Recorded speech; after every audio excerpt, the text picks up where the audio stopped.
International. It is Wednesday, the 20th of August, 2025, and this is program number 1430 of the Lunchroom. I'm your host, Calix George Jr.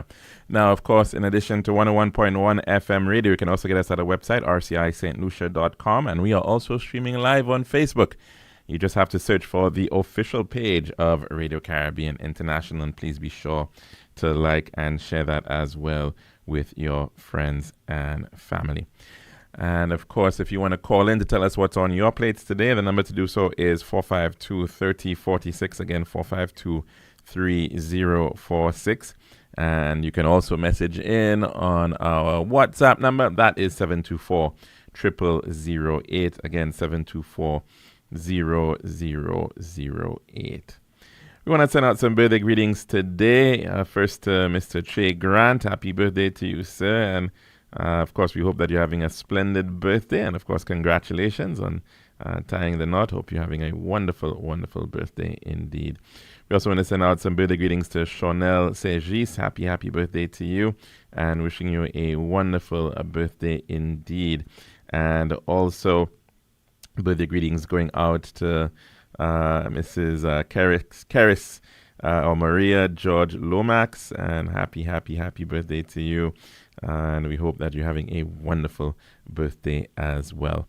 A look back in time for some history of the day. Well, back in the year 1597, the first Dutch East India Company ship returned from the Far East.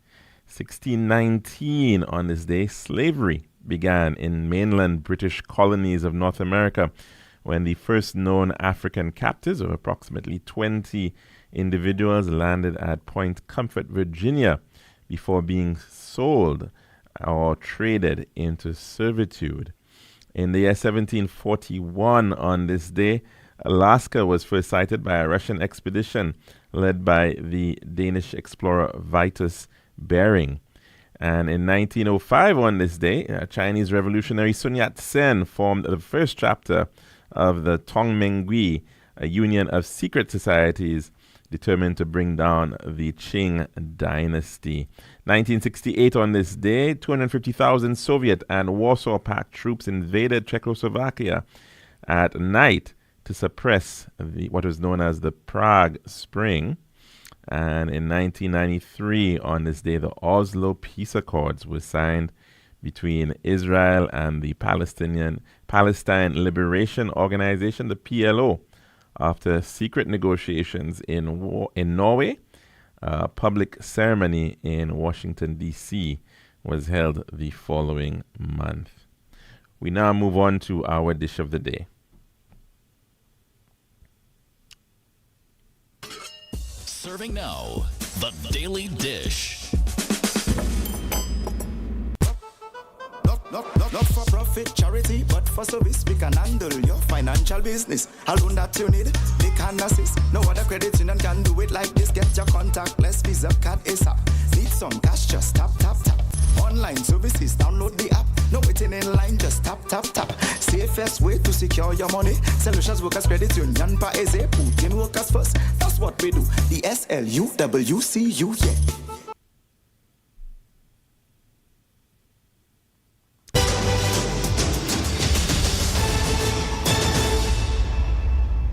And welcome to our dish of the day. And of course, there is so much to be discussing in the world of news. But just a reminder that we should hopefully later on, somewhere in the program, be taking in a call from Republic Bank, Republic Corner. So we're on the lookout for that. Hopefully they will call in. And of course, it is CPL season with St. Lucia matches starting. Well, I should say matches being held at the Darren Sammy Cricket Ground will be from this coming Saturday. So we definitely want to hear from the title sponsor, Republic Bank, this week. But we want to shift gears a little bit and head back to the matter of security, national security, and crime prevention. In fact, this morning, there was another handing over ceremony of equipment to the Royal St. Lucia Police Force and also the Ministry of Justice, in particular the National Forensic Laboratory. And I think a very interesting ceremony indeed, of course, which was addressed by a number of individuals, including, of course, the Minister responsible for national security and Prime Minister, the Honorable Philip J. Pierre. And it led to the government contributing, in this instance, handing over to the RSLPF two pickup trucks, 2 vehicles, as well as the symbolic handing over of ballistic vests. And we know these as body armor, as bulletproof vests, as it's generally termed out there, and certainly a major investment in this regard.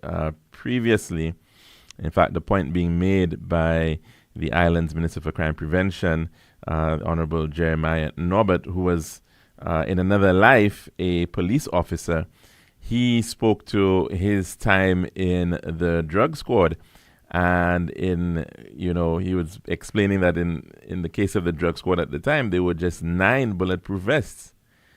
And effectively what it meant was that, you had one group coming back sometimes on a mission, and you're starting a new shift, and you effectively are taking the sweaty, dirty vest that was just used by the team coming back, so that you now could go on for your own shift, onto your own shift. And so, of course, the matter of police protection is, of course, very, very important. It is important that the police, especially given the realities of the times that we live in, with what appears to be a very high presence of guns and ammunition within the hands of criminal elements in the country, that it is very much necessary that the police are equipped. And of course, it's not just about having a sword these days. You also need some shields. And so, of course, the need to have bulletproof vests is vital for police operations. And so this investment in bulletproof vests is a significant one. In fact, from what I understand, what I'm told, that the price of each vest ranges between $750 to $1,000 US. And the government is in effect providing, or going to be providing, vests to every single officer within the Royal St. Lucia Police Force. So you're talking about nearly 1,300 bulletproof vests or ballistic vests, and a tremendous investment, according to the Prime Minister, in the vicinity of about $3 million being spent to equip the police with this equipment. Now, we've been hearing about these things, over the years, and the importance of the police and being armed and whatnot. And we're finally seeing the kind of significant investment to that extent with respect of the police and that kind of equipment.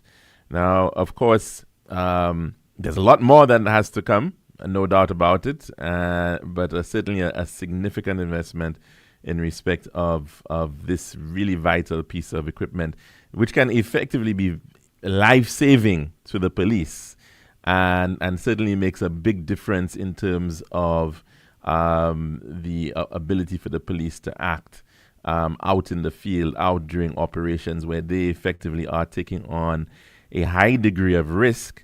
I think in as much as, of course, you want to ensure that the police have their insurance and they have good health and insurance and other support, it's really also important to ensure that they have the equipment to make them feel much safer and more comfortable in the dispensation of their duties. So effectively now, police are not going to be in this situation where they're going to have to be sharing vests or potentially going out in the field without the kind of equipment that they require. So certainly very, very important an important move indeed. And let's hope, of course, and the point was being made by the island's Minister for Crime Prevention during the ceremony, the importance of accountability and responsibility when it comes to the equipment and the resources that are being provided to the Royal St. Lucia Police Force,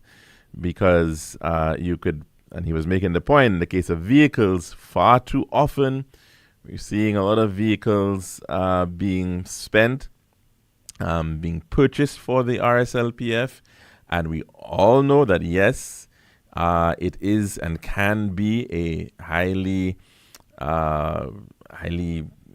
active and dangerous, sometimes hostile environment in terms of the kind of jobs that the police have to engage in, sometimes in potentially pursuits, and how they move about in responding to situations, to crime scenes. They have to be speedy. They have to be quick. They have to take, more than defensive driving on the road to be able to get out there. And of course, so it makes sense, of course, that you will find that the rate at which police vehicles, the level of maintenance that has to be on police vehicles will be greater than the average vehicle. But at the same time, we do want to ensure that there is good and responsible use. Now, I know there was once an initiative by the government of St. Lucia to introduce vehicle tracking systems, and that was, I think, for the public service. I don't know what has become of that, but I think it's one of the things that also potentially the government needs to also be looking at in terms of their fleet management, and also to be able to know where your assets are on the ground. Right, in today's modern world of being able to manage your assets, whether it's your people in the fields and during operations, you need to know where your assets are and how they are being utilized. So you certainly don't want to. You want to be able to have a check and a ability to know it, because of course at the end of the day, we're speaking about a disciplined force, right? It's important that there is good accountability and use by police officers. So we definitely don't want to be hearing, the police, they were just, in the case of the United States, you see these images of police always at the donut shop, getting lots of coffee and always, sort of strolling about. Might be here, you might be having, officers who may be at a watering hole somewhere. And unfortunately, that's not where they need to be. We need to ensure that they are, in fact, acting responsibly in that regard. And that if they are not, that there are, in fact, repercussions in terms of disciplinary action with respect to those elements who are not doing what they're supposed to be doing. So accountability within the police force is certainly very, very important, especially given the fact that the state is providing so many resources at their disposal at this point in time. And of course, we've seen a tremendous amount of investment. In fact, according to the Prime Minister, somewhere in the region of $20 million being spent on police vehicles over the past 4 years. I think that is certainly an unprecedented amount of investment.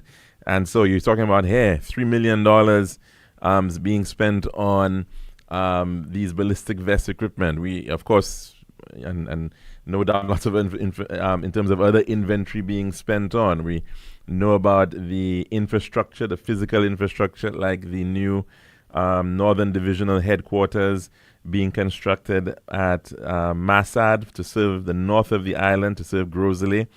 And that is a tremendous investment. You can just well drive by and see the scale of the facility that is being constructed there. And that is over $30 million being spent on that new facility to serve Grosley, which is an area, of course, that has been traditionally underserved in terms of government services. So a good move, certainly in this regard, to be seeing the kind of expenditure with respect to the RSLPF. Of course, the matter of the custody suites, which of course has been a very sore point for the police, the fact that they have not been able to even have a proper facility to lock up individuals when they have in fact been arrested. And I mean, one would think that is pretty basic indeed, but the reality was that we did not have a suitable facility of that nature in existence because the last one had been demolished. And so very, very important steps. But it really does, show the state at which we were at with respect to law enforcement. And we're hearing a lot, of course, about the matter of law enforcement right about now. Of course, we just saw 2 homicides over the weekend. Unfortunately, it appears there was another shooting incident yesterday evening near the Marsha Bridge. And of course, we perhaps will continue to see challenges on the ground in terms of violent crime in the country. But the reality is it's not going to go away overnight, one. And two, it's going to require significant amount of effort and restructuring and almost, I wouldn't say starting from scratch, but really, really significant amount of rebuilding in this regard. And it appears sometimes that, we're hearing a lot of people saying, what is the police doing? And I certainly feel for the police commissioner, Mr. Vern Gard, because he seems to be a very serious and well-intentioned individual. And here was an individual, he came out very openly and let the public know that there was a situation with respect to the evidence and the management of evidence within the Royal St. Lucia Police Force, within the criminal justice system, and that, in fact, evidence went missing in 2 particular cases. Now, he didn't really give very much detail, and perhaps deliberately so, but yesterday in Parliament, we in fact heard from the Leader of the Opposition on this matter, and he seemed to know quite a lot about the state of play of evidence, which was supposed to have been within the Royal St. Lucia Police Force. Now, he even suggested that there was no issue with a gun which was apparently utilized in a particular homicide, and he said that the issue of the missing evidence was not a gun, but of shells, right? The spent shells, which of course is quite often used in ballistics testing to identify, which gun may have shot those bullets. And he then went on to give information about ballistic reports that were, or ballistic analysis that was done, first in St. Kitts and then I think in the Bahamas he mentioned, and then of course it was put into a system, and then they were able to identify a gun, he says, based on information coming out of Martinique or French authorities. And it made me wonder, well, at what point exactly did this evidence actually go missing? And how exactly is it that the former Prime Minister seems to know so much about the details of this particular set of evidence, which he seemed to very openly share? And it then begs the question, because although the Commissioner of Police did not make specific mention as to when the evidence went missing, you've got to ask the question now to Mr. Chasney, did it in fact go missing during your time in office? When did this actually all happen? And so when did we find out about a lot of this? So it appears that there are a lot of clearly unanswered questions regarding these matters. Of course, one knows that prime ministers are briefed by national security officials. I'm not sure that it's the same in respect of leaders of the opposition. I would hazard a guess to say no under our system of government. But it certainly does raise lots of question marks, in my view, about this entire matter. But the more fundamental issue, though, is that we don't have adequate police infrastructure at this point in time. Because according to the former prime minister, it appears that evidence was being stored in a container. And that's what he said, in a container.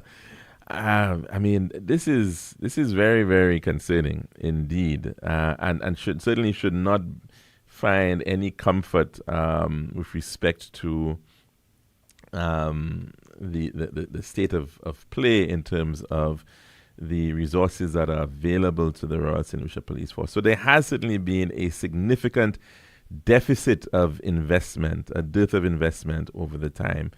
And you've got to ask, in terms of true commitment, because we're hearing lots of noise at this point in time about crime and crime rates and what have you. In fact, almost trying to suggest, the leader of the opposition yesterday, trying to suggest that the crime rates, that St. Lucia had the highest crime rate in the OECS. He was trying to make the distinction there. Now, even before we get to the actual numbers of it, one understands to some degree why a country like St. Lucia would potentially have one of the highest crime rates in the OECS. And we've spoken about the strategic location of St. Lucia within the context of the trafficking of illegal narcotics throughout the Caribbean and onwards to the European Union.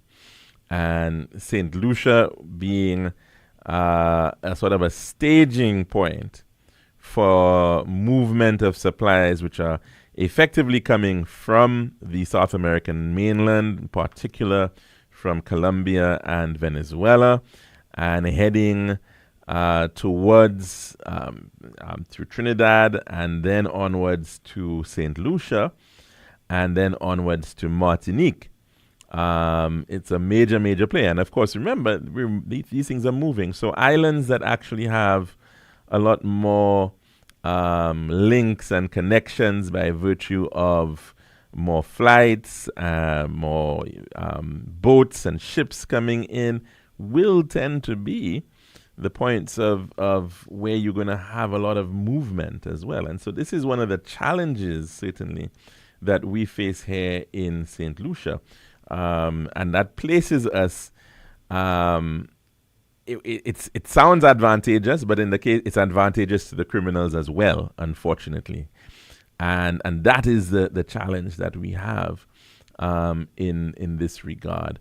And so certainly the level of presence of criminal elements because of that advantageous geographic position is in fact causing us to see a lot more activity in this regard. And it's unfortunate, of course, because when we look at, of course, the profile of a lot of the homicides, it appears certainly to be connected to or related to, in large measure, not all obviously, but in large measure to gang-related sort of actions and reprisals. And so certainly that is an unfortunate situation that we find ourselves, but we're not the only one in that mix. And so in as much as, yes, our figures seem to be high, certainly there are other islands that have pretty high figures as well. We've seen the situation in next door neighbor, St. Vincent and the Grenadines, which I think was even higher than us last year and has been for a couple of years. But of course, when we look at these figures, these are per capita figures. They're usually on a basis of every 100,000 in a population is normally how they are quoted. And so again, we will expect that, yes, in our unfortunate situation, we're going to find it to be very difficult to be dealing with the kind of homicides that we're dealing with. But to sort of suggest that it's actually the highest in the OECS, actually it's as of last year, it was not. As of the year before, it was not. I think in the year 2021, it was. And again, you see, when you're dealing with these figures, what are you quoting? What exactly are you quoting? You may very well be quoting a time when you were in in authority and in power. So we need to be very careful with the overall quotation of some of these statistics, because actually sometimes it's actually exposing your own record in place back in 2021. So anyways, we have spoken quite a bit about the matter of crime, and we do have to take in our weather report at this time. So we're going to end our dish of the day. This has been The Daily Dish. And here we go again. The biggest party in sport just got a lot bigger. The Republic Bank CPL is back, and it's about to get live and louder. This is where we turn halftime into prime time with the hottest local artists and best DJs from August 23rd to 31st at the Darren Sammy Cricket Ground. The cricket's hot, but the party even hotter. Grab your tickets now at cplt20.com or at your local box office. The Republic Bank CPL live and louder halftime concert, only at the biggest party in sport. It's now time for your weather news, brought to you by Island Style. Girl, I've been so stressed searching for the perfect tiles to complete my home. Really? Yeah, it's always the same white, beige, and gray tiles with these tile stores. Like they're all buying from the same place. You're the design expert. Help me, please. I'm fed up. What are you looking for? Something different. Something that says Caribbean beauty and suits my personality. Something vibrant and classy with a little razzle-dazzle.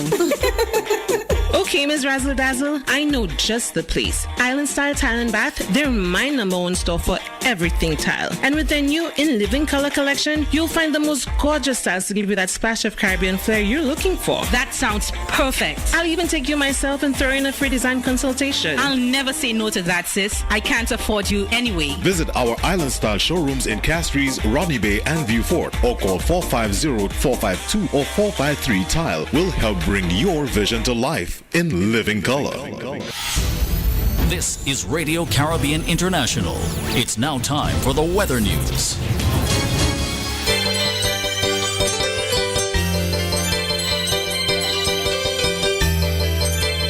And the forecast for St. Lucia valid for the next 24 hours. Winds will be blowing from between the east and east-northeast near 20 miles per hour or 31 kilometers per hour.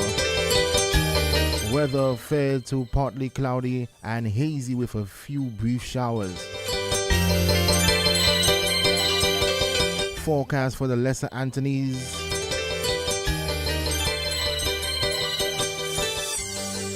Fair to partly cloudy and hazy with a few showers. Your tropical weather outlook. The tropical high pressure system will be the dominant weather feature across the region. Low level clouds moving with the winds will cause a few showers over the region during the next 24 hours. A tropical wave located over the central tropical Atlantic is moving westward near 17 miles per hour or 28 kilometers per hour. Gradual development of this wave is expected during the next few days, and a tropical depression could form towards the end of the week or this weekend.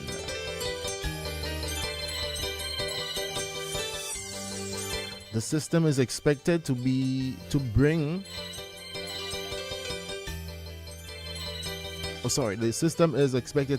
affecting the region from late Thursday.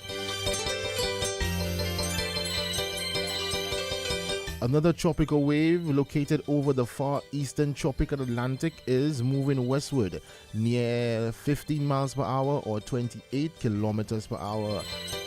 The development of this wave is possible over the next couple of days.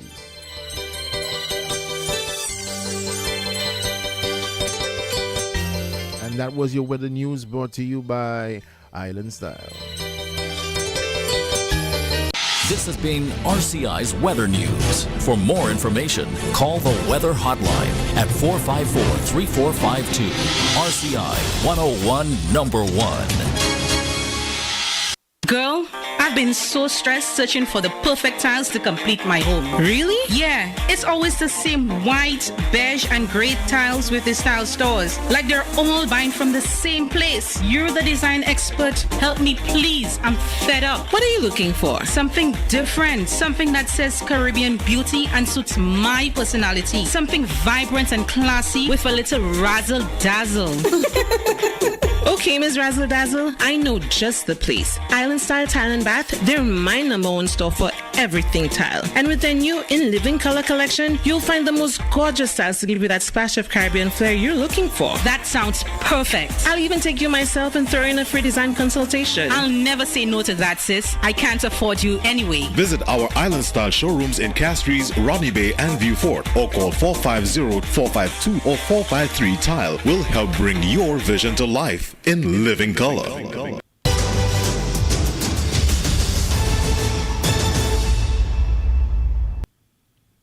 And welcome back to the lunchroom here at Radio Caribbean International. And of course, the number to call in to tell us what's on your plate today, it is 452-3046. Again, 452-3046.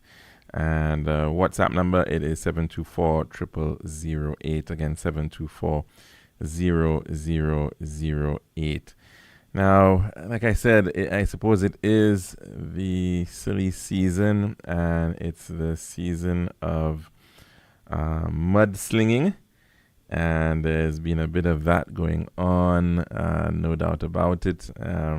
So it's kind of hard to keep up with some of the various lines that are being used, and who's saying what, and who's accusing who of the very same thing, and but we are trying to keep up with a lot of these various issues. One of them, of course, is the matter of investment, but we're going to come to that just a bit. I think we are getting a call, so we just head to the phone lines. Good afternoon. Welcome to the lunchroom. And what's on your plate today? Hello. Good afternoon. Hello. Hello. Hi, caller. Yes, we're hearing you. Good afternoon, Mr. George. How are you doing? Not too bad. Wonderful. Now, I find an island like St. Lucia, it's not like Antigua, St. Kitts, and it's not flat. It's not like Barbados. Mm-hmm. We can stay on land and have lookout posts to Caribbean Sea, wherever we want. And any boat that passing, think they'll come to St. Lucia, we can pick them up. And we have all the gadgets right now. We have all the we need, the government, the health, the police. And why we not catching a lot of the drugs that coming in? Yeah. You know, I think you're making an important point. In today's world, with the extent of technology that is available, drones, for example, one of those items. You've got radar, of course. The need for tracking of vessels is an interesting one, because you can potentially try to achieve it, I think, for your ports of call, right? I mean, we have some known fishing ports, but the other challenge that you have, though, is that you have other places where people sometimes use, right? So like on the East Coast, you know, you have Dennery, Miku, Prale. A hell of a place there. Right? Dennery, Miku, Prale, Savans. So I think those are the closest that may come to your known ports, right, in terms of fishing. But then you have a number of other little bays that have people who have vessels operating out of them. Esperance, for example, near Moshi has some fishing boats out of there. You have Dauphin, right? Which is where we quite recently saw an operation of the Royal St. Lucia Police Force occurring. So there was a major haul. There was a major haul in that area, and there are boats which operate out of there. And you may have other little points: Titas, Latitas, and Marquis, and Grantas, and Anspoven, and so on. And you just keep on going down that coast. And you do have a number of vessels. Now, I know there was, at one point in time, thinking that there was a plan, I guess you could say, of some sort, to actually establish a marine base on the East Coast. And I think it might very well be something that should certainly be considered, because as of now, the police have two main marine ports, which is Castries and Vieux Fort. But that East Coast, which is really where you have a lot of activity, it would appear it's pretty open. So definitely, I think it's one of the areas where we need to have greater surveillance. Anywhere you find drugs coming in, ammunition coming in as well, and drug work hand in hand with ammunition. That's the problem. Yes, that's exactly correct. And unfortunately, that's why we're seeing the numbers spiking, especially amongst the people who are being armed as a result of it. All sort of sophisticated gun coming in Central right now. How they come in? Well, we catch in one or two little gun in containers in custom, but the real big price not coming in containers. They're not coming in custom. Well, we don't know what's big or not, but definitely, yeah. I the point is we have a major challenge in terms of the potential for guns to be coming in through those other means. The ships that are not registered. When you go up that hill and you right on top, you could pick anything that coming from Venezuela. And they have good outposts, and you have the boat waiting. Sorry, I didn't hear you. You said something about a particular location? In places like Vieux. Yes. We have good lookout for. You could stay there. You look right into Benton. You look right. Anything coming from Venice, you pick it up. Yeah, I mean, don't know. But again, the last time we had a container with drugs. Never claim it. Was you never had anything. The police didn't give you no update about that container and how that container disappeared. Did the container disappear? I'm not sure that it disappeared. Yeah, there was a container with drugs, and there was. Yeah, I remember this story about the container of the drugs for sure. But you said it disappeared. I'm not. I wasn't. It didn't disappear, but who? Why? Nobody never about it. Yeah, well, that's still a very good question. Maybe we may have to ask Mr. Shastny about that. He seems to have a lot of details about these matters that had happened during his time as when he was Prime Minister. So let's see if we can get some answers there. I could remember that well. A lot of people remember that well, and I don't know what's going on in St. Lucia, but we have to. The police have to step up because it's them protecting us, they're protecting the people, and they have to step up. Good afternoon, Mr. George. All right, thanks very much for that, caller. Much appreciated that contribution. And of course, the number to call in to tell us what's on your plate today, it is 452-3046. Again, 452-3046.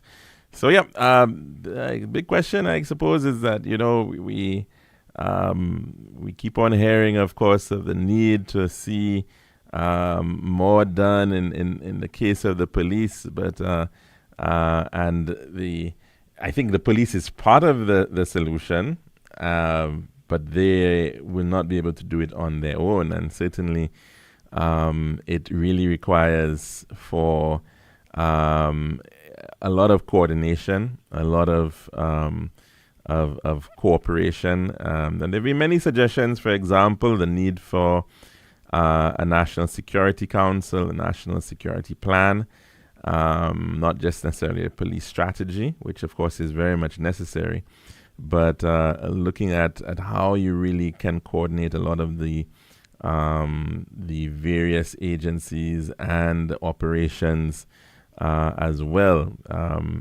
The customs, for example, Her Majesty's Customs are equally as important in terms of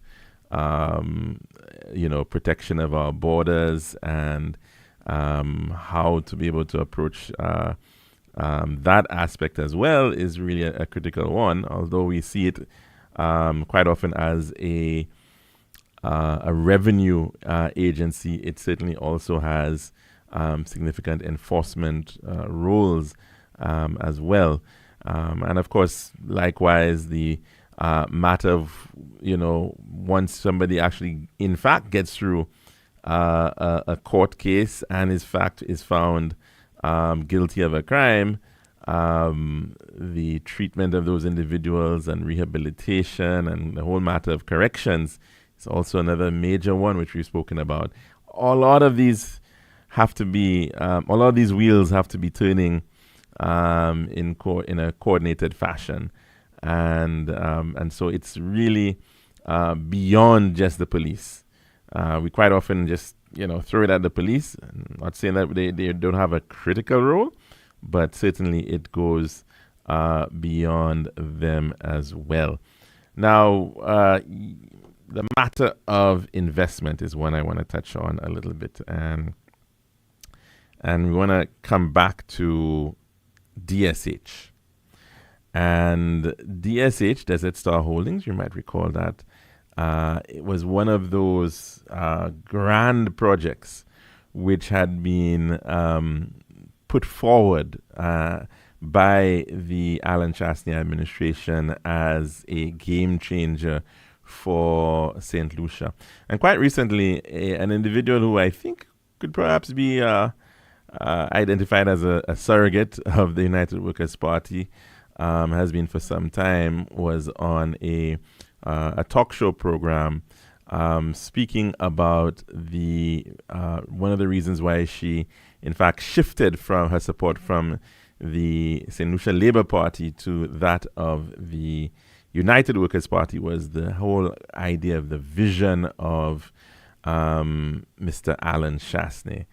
And I thought it was a curious one, because then if the vision is, and what tends to be used is the whole DSH project, and it's sort of held up as this visionary project, one has to beg the question, what exactly are we speaking about in terms of vision with respect to DSH? Because number one, this was a project that, by Mr. Chastney's own admission,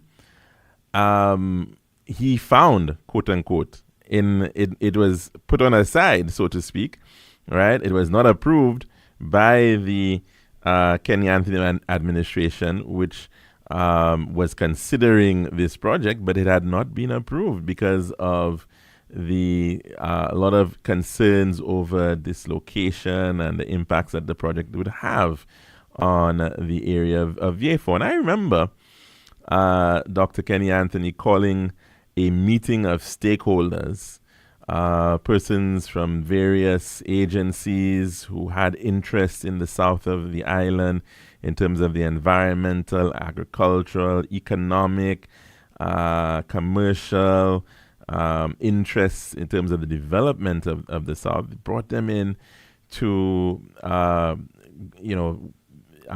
view a presentation by Mr. Teo Aking, this architect out of Singapore originally, or Malaysia, Singapore, and pointing out that, this was what he wanted to develop, and of course was talking about lots of different elements within the project. And even at that time, the project had not even been scaled up to the extent as it is now. And then I recall, even at that point, when that project was being proposed, there were a lot of question marks. And one of the major one was, who's gonna fund it? And Mr. Teo Aking was coming from an environment where he was an architect. He was being paid by individuals out of Dubai to be able to design and try to develop projects like the Maidan Racecourse over in Dubai, and other projects which he had played a design role in.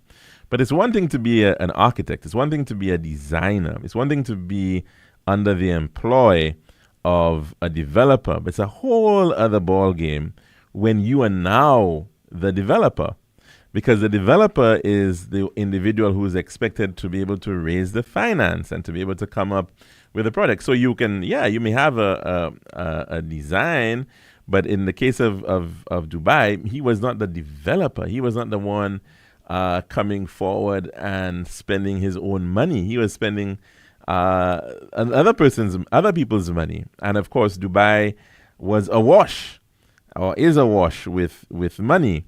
And even with respect to Dubai, they've had their own challenges as well with respect to major projects that ended up getting stalled. So in as much as there's so much wealth in Dubai, and of course they certainly prize themselves on trying to attract more wealth through deliberate real estate projects to attract high net worth individuals, and that's why you saw the World and Palm, the different iterations of the Palm real estate projects, and yet still some of them didn't get off the ground. Some of them weren't successful because sometimes it's one thing to have an idea, but it's the money needs to make sense. That the math has to make sense behind it. It needs to be feasible.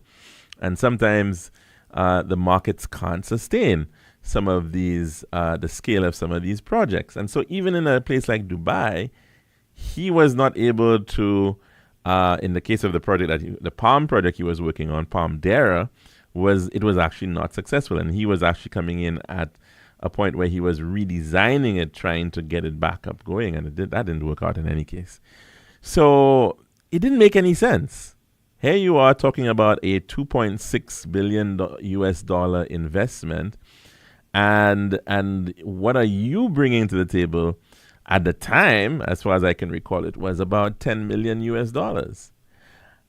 And I mean, a very, very small fraction, of course, of the overall project that you're proposing. I mean, that's not even a percent, less than 0.5% of the what you value the project as. And even that 10 million US dollars, which was being put forward, was really a lot of his own design services, what he was bringing forward as the designer, as the architect for the project, not necessarily actual equity that was capital that was going to be injected into construction or anything of the sort. So we then end up with a project which was clearly not very well thought of, which had lots of ambition. Remember what we were promised when that was all going on? It was going to be a racetrack. It was going to be, you were going to be seeing 400 thoroughbred horses.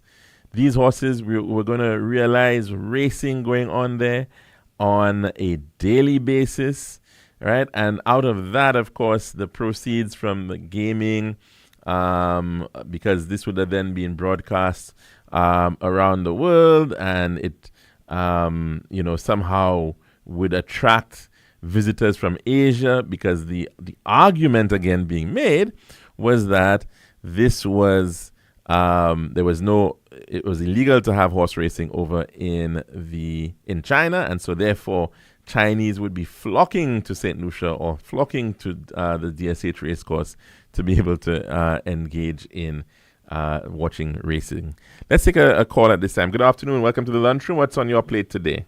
Yes, good afternoon. Earlier on, you spoke about equipment being given to the Royal Central Police Force. Yes. And I think what's important, whilst they get equipment like vehicles, it's also important for them to have their own telecommunications network so that every officer who is on duty can have a police walkie-talkie with him, so that you don't have to rely on, let's say, a cell phone network to communicate to officers out on the beat. Yeah. That definitely is one of the things they need. I agree with that completely. They need to have their own communications system that is independent. But I'd even go further, and I think they've been speaking about that, but I'm not sure that we've seen that yet. The whole issue of the body cams and the dash cams installed on the vehicles as well, right? And ideally, if that could be allow for even real time viewing, especially when people are on a crime scene or they're out in pursuit, or I think that's really important as well. Once they're on duty, you have a state vehicle, you're supposed to be at, doing the job of what is required of you. And I think maybe that would help certainly in terms of improvements of coordination, law enforcement. So, communications is critical. All right. But I think it's even more than walkie-talkies today, I would say. Yes. We've been speaking about walkie-talkies in the 70s, maybe. Well, but you see, police radio is very effective, it works radio very well, It is important. It is important to have. Not saying that we shouldn't have it still, definitely. All right, take care. All right, take care. Thanks very much for that one. And yes, of course, there is a lot that has to be done. And I think one of the matters may be, and I'm not saying that obviously the police themselves may have their own limitations in terms of information technology capacity, and maybe there's a need as well to maybe do an IT audit or a review of their capacity in that regard, and see where those things have to be strengthened, because very much so. If we're speaking about surveillance today, if we're speaking about policing today, what can help give the police officer the edge has to be technology. It has to be what he has that the criminal element does not have. And I think that is really very important.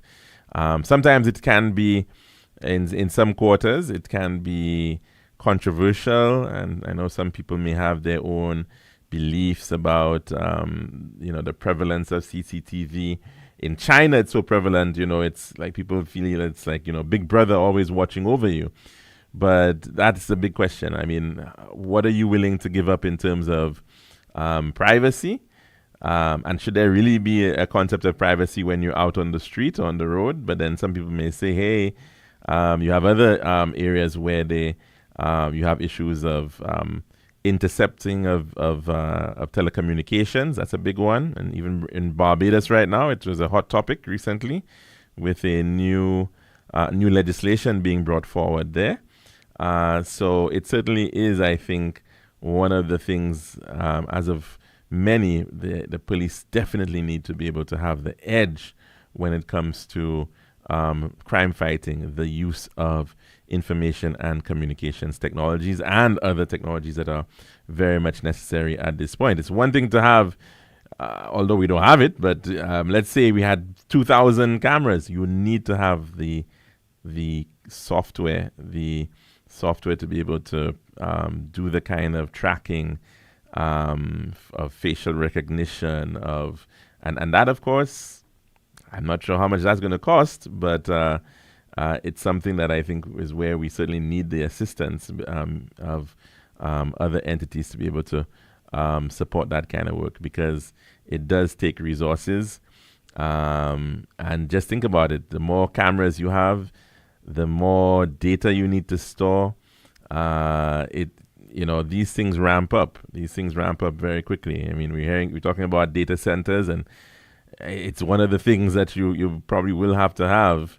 The server capacity, the cloud space to be able to support this and to ensure that it's secure and kept confidential. It's a lot of stuff that has to go into really making those systems, even more powerful than merely being able to say, hey, go back and look at a recording and say, okay, yes, well, we got evidence on this person, but to actually use it to the point where it can be immediately intervening in a real on the scene interception. I think, we definitely have to be looking at some significant investment in that regard.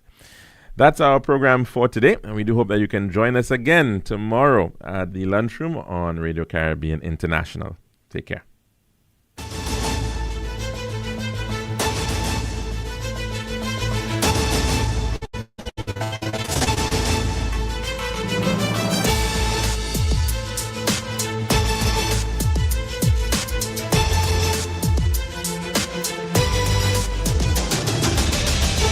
#101 FM.